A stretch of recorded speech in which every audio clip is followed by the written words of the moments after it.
வெடி பாதையா இருக்கு இவ்வளோ தூரம்.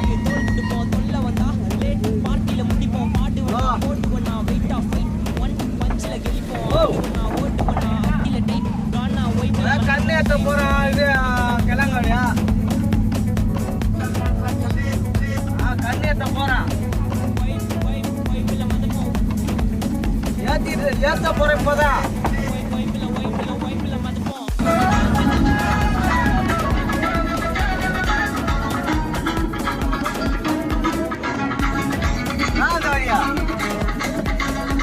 வேற வழியா போட்டுமா?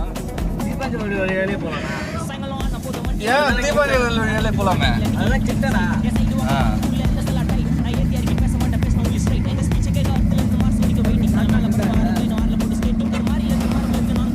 இல்ல மரம் ஒன்றும் இடிக்காது இல்ல. எதுக்கு